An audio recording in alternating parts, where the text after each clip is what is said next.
हाय मैत्रिणींनो, कशा आहात तुम्ही? मजेतच असणार. मी पण मजेतच आहे. तुम्ही गावाकडचं काळ्या गाडग्यातलं खारं वांग कधी खाल्लंय का हो? नसेल तर आपण सविस्तर रेसिपी बघूयात. त्यासाठी मी काटेरी वांगी घेतली आहेत 4-5 आणि लसूण, आलं, खोबरं, 4-5 हिरव्या मिरच्या आणि सर्व खडे मसाले आणि खसखस घेतलेली आहे मी त्यासाठी. याच्यात धने टाकायचे लक्षात नाही, ते मी गरम करतानाच टाकणार आहे. आणि थोडेसे शेंगदाणे हे मी व्यवस्थित नीट करून भाजून घेतलेत. बघू शकताय तुम्ही. वांगी कट करताना फक्त काटे काढून घ्यायचेत आणि थोडासा देठाचा भाग कट करायचा आहे आणि मिठाच्या पाण्यात वांगी कट केल्यानंतर टाकायची आहेत, म्हणजे ती काळी पडत नाहीत. आता हे सर्व वाटण आपण वाटून घेणार आहोत.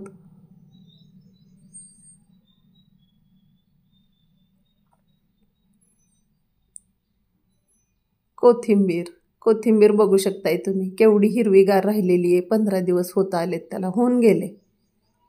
त्याचा मागचा भाग जो आहे तो मी वाटणात टाकत असते प्रत्येक वेळी आणि पालेदार आहे तो फोडणीत. आता शेंगदाणे आपण खलबत्त्यातच बारीक करून घेणार आहोत, थोडासा लसूण घालून जाडसर. ते खूप बारीक नाही करायचं. आणि हे जे खडे मसाले आहेत ना, ते सर्व तेजपत्ता सोडून गरम करून घ्यायचेत, फक्त ड्राय रोस्ट. त्याच्यात थोडेसे धने घालायचे, 2 चमचे घातलेत मी धना पावडर वापरत नाही. घरीच धने थोडेसे ड्राय रोस्ट करून बारीक करून घेत असते. हे सर्व बारीक करून घ्यायचे. खलबत्त्यात कुटलेले शेंगदाण्याचं कूट असो, कुठलं दुसरं वाटण असो, त्याच्या भाज्या खूप छान होतात. आपण मिक्सरला एरवी कुटतो, पण मी दररोजच्या भाज्या खलबत्त्यातच कुटत असते.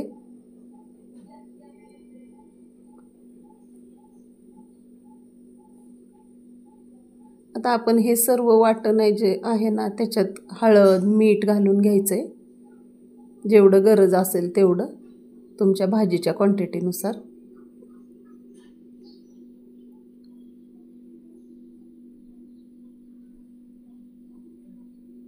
आपण शेतात जाऊन जरी ही वांग्याची भाजी नाही खाणं झाली तरी घरी आपण याचा आस्वाद घेऊ शकतो.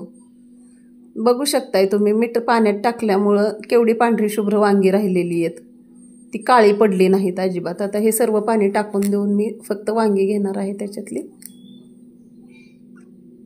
आणि हे जे वाटण केलेलं आहे ते थोडंसं पाणी घालून ओलं करायचं, म्हणजे वांग्यात भरलेला मसाला जो आहे ना तो बाहेर येत नाही.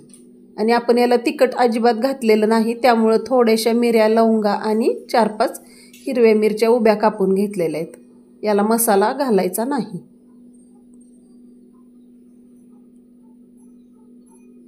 आणि फोडणीची तयारी करूयात.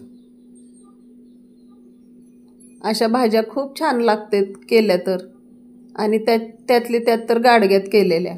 तर जिरी मोहरी तडतडायची आणि हे आलं, खोबरं, लसूण ह्याचं वाटण टाकून घ्यायचं. ते चांगलं व्यवस्थित तळून घ्यायचं. ते 4-5 हिरव्या मिरच्या पण टाकायच्या आणि सर्व वांगी त्याच्यात टाकायचीत आणि व्यवस्थित हलवून मंद गॅसवरती ठेवून द्यायचंय त्याला. बघू शकताय, ताटात पाणी ओतायचं, खाली गाडग्यात अजिबात पाणी ओतायचं नाही. आज रेसिपी काढण्याच्या नादात मला थोडा भाकरी करायला उशीर झाला. आणि तसंही आमच्यात खारं वांग, भरलेली वांगी असली की भाकरी गरमच लागते. माझं ते पीठ जाडसर आलेलं तसंच आहे, त्यामुळं मी ही भाकरी करून घ्यायला चालू केलेली आहे. पण आज आमच्यात एक आजी आलेले आहेत, त्यासाठी त्यांना मऊ भाकरी लागते, म्हणून मी थोडंसं 2 भाकरीसाठी गरम पाणी करून घेतलेलं आहे. त्या पण भाकरी करून घेणार आहे. आपलं वांग शिजतच आहे मंद गॅसवरती, तोपर्यंत ह्या भाकरी मी करून घेणार आहे. वांग शिजले का ते एकदा बघते.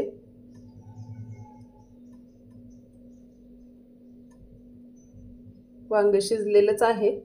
मी गॅस बंद करून आता झाकून ठेवणार आहे बघून.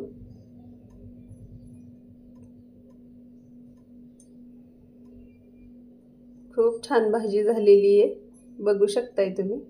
कूट तर अजिबात त्याच्यातून सर्व मसाला बाहेर आलेला नाही, थोडं थोडं पाणी घालून शिजवल्यामुळं आणि ताटात पाणी ओतल्यामुळं त्याची वाफ तयार होऊन लवकर शिजल्या जातात. आता भाकरी पण झालेत माझ्या, भाजी पण झालेली आहे, बघू शकताय. खूप छान भाजी झालेली आहे. गरम भाजी बरोबर गरम कडक भाकरी खाण्याचा आनंद काही औरच असतो. तुम्ही बघू शकता एकदम कडक अशी भाकरी केलेली आहे मी. आणि ही सर्व वांग्याची भाजी तर तुम्ही बघितलेलीच आहे.